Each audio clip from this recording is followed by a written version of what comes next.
महोबा के बहुचर्चित व्यापारी इंद्रकांत त्रिपाठी हत्याकांड मामले में आखिरकार पुलिस ने आज खुलासा कर ही दिया है।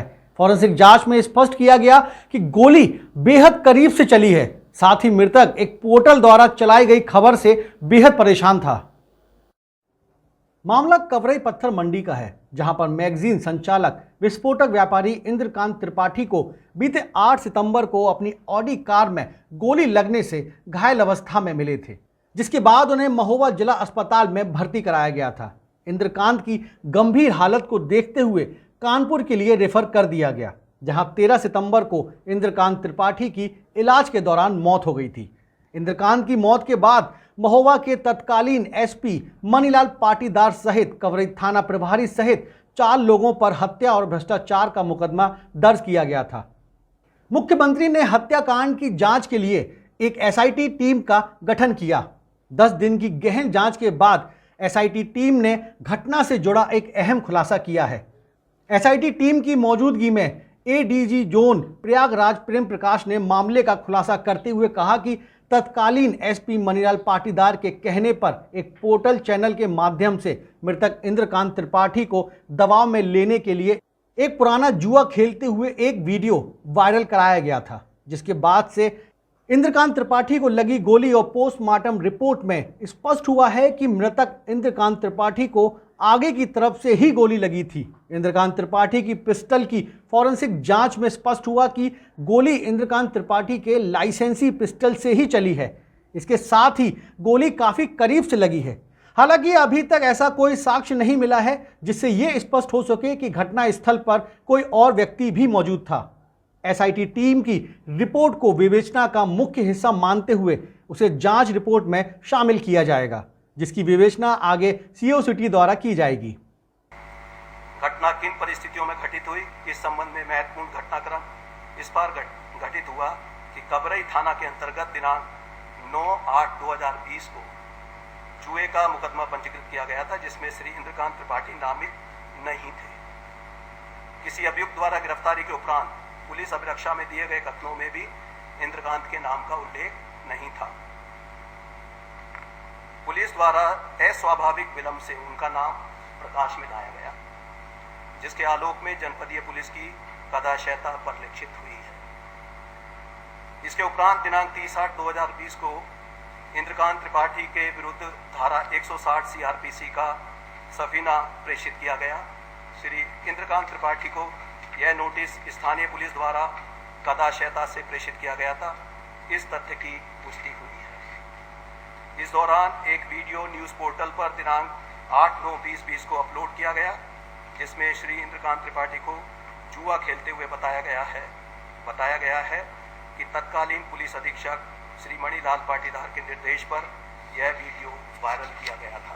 साक्ष्यों की श्रृंखला के विश्लेषण एवं समीक्षा से यह उल्लेख किया जाने का पर्याप्त आधार है कि श्री त्रिपाठी पूर्व से त्रस्त थे और उन्हें घोर असुरक्षा का भाव था। उपरोक्त परिस्थितियों से गुजर रहे श्री इंद्रकांत त्रिपाठी के विरुद्ध जुआ कराने के संबंध में दिनांक 8/9/2020 को एक वीडियो वायरल हुआ, जिससे पूर्व से ही पीड़ित श्री इंद्रकांत त्रिपाठी अवसाद जैसी मनोदशा तक पहुंच गए। अभी तक की इन्वेस्टिगेशन से ये बात क्लियर हो गई है कि गोली सामने से लगी, गोली कार के अंदर ही चलाई गई और निकट दूरी से चलाई गई। इसमें जितने भी अभी तक के जो साक्षी दिए गए हैं, उसमें हत्या जैसी अभी तक कोई बात सामने नहीं आई है। उसका मिलान भी हो गया है और खाली खोखा जो चला था उसके जो पिस्टल से मिलान किया गया है, ब्रीच, उसका स्ट्राइकर, उसका इजेक्टर, उस पे जो निशान मिले हैं वो इंद्रकांत की पिस्टल से ही चलाए जाने की पुष्टि हुई है। अन्य उससे मिलान नहीं हो पाया। गोली सीट में धंसी हुई पीछे की तरफ मिली। हाँ, जो घाव बताए गए थे उससे ये क्लियर हो गया कि पिछला जो घाव था उसमें काफ़ी रक्तस्राव हुआ था, उसमें कोई टैटूइंग या बर्निंग नहीं थी। इसका अर्थ हुआ कि गोली सामने से चलाई गई थी। सामने से उसमें ब्लैकनिंग आई है, सामने के घाव में ब्लैकनिंग दर्शाई गई है, जिससे पता चलता है कि यह निकट दूरी से ही गोली चली थी। में श्री इंद्रकांत की आडी कार का सूक्ष्म निरीक्षण भी किया गया एवं कार से फायर के संबंध में महत्वपूर्ण बैलिस्टिक साइंस से संबंधित साक्ष्य भी प्राप्त हुए। अतः इसी परिप्रेक्ष्य में मृतक के परिजनों से मृतक का लाइसेंसी पिस्टल प्राप्त किया गया तथा अभियोग में आरोपित पक्ष के परिवार के 4 लोगों एवं इंद्रकांत त्रिपाठी के दोनों पार्टनर बाल किशोर व पुरुषोत्तम सोनी आदि के कुल 7 पिस्टल प्राप्त किए गए। सभी को बैलिस्टिक परीक्षण के लिए विधि विज्ञान प्रयोगशाला आगरा को प्रेषित किया गया। विधि विज्ञान प्रयोगशाला द्वारा प्रेषित की गई आख्या का अवलोकन एवं परिशीलन से यह निष्कर्ष प्राप्त हुआ है कि आरडी कार से बरामद खोखा कारतूस मृतक इंद्रकांत की लाइसेंसी पिस्टल से फायर हुआ है।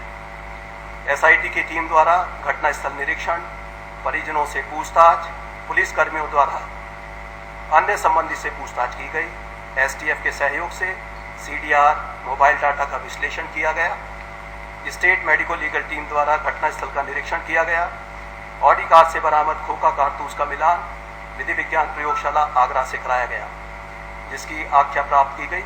इन सभी तथ्यों साक्ष्यों का जांच में समावेश किया गया है। एडीजी प्रेम प्रकाश ने यह भी कहा है कि अभी कुछ लोगों को नार्को और पॉलीग्राफ टेस्ट भी कराया जाएगा। घटना में अभी जांच चल रही है, जल्दी पूरा मामला स्पष्ट कर दिया जाएगा। वहीं तत्कालीन एसपी मनिलाल पाटीदार द्वारा कोई भी फोन नहीं उठाया जा रहा है। वहीं पाटीदार के अधिवक्ता द्वारा कोरोना रिपोर्ट पॉजिटिव बताया गया है। कुल मिलाकर एसआईटी की जांच रिपोर्ट के आधार पर हुई प्रेस वार्ता में आत्महत्या के होने का संदेह जताते हुए तत्कालीन एसपी को हत्या के मामले में राहत दे दी है।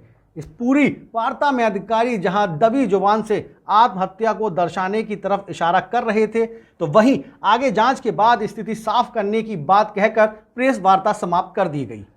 अभी उनके द्वारा एक कोरोना से पीड़ित होने की रिपोर्ट उनके एडवोकेट द्वारा भेजी गई है, तो वो अपने आप को अभी कोरोना पॉजिटिव बता रहे हैं। इस प्रकार से उनसे अभी तक वो टर्न अप नहीं हुए हैं, उन्हें बुलाया गया है। उनसे कांटेक्ट करने के लिए डीजी हेडक्वार्टर से भी संपर्क किया गया है, लेकिन उनके द्वारा ना फोन उठाया जा रहा है और ना ही उनका अभी तक लोकेशन मिला है। लेकिन किन परिस्थितियों में यह हादसा हुआ, इसके लिए विवेचना अभी प्रचलित है।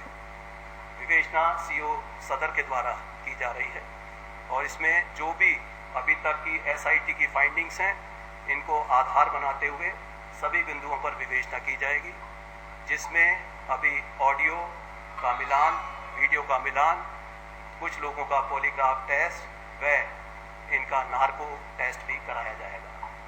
तो इस तरह से विवेचना अभी खुली हुई है। कोई भी व्यक्ति जो इसमें अपने बयान दर्ज कराना चाहता है, तो अब सीओ सिटी विवेचक को इसके बयान दर्ज कराए जा सकते हैं। कुछ कर्मियों पर पहले ही कार्रवाई की जा चुकी है, जिसमें निलंबन की कार्रवाई की गई है और जो अभी मुकदमे पंजीकृत हुए हैं, उनमें भी जैसे ही साक्ष्य प्राप्त होंगे, विवेचना आगे बढ़ेगी, कार्रवाई की जाएगी। महोबा से इमामी खान की रिपोर्ट।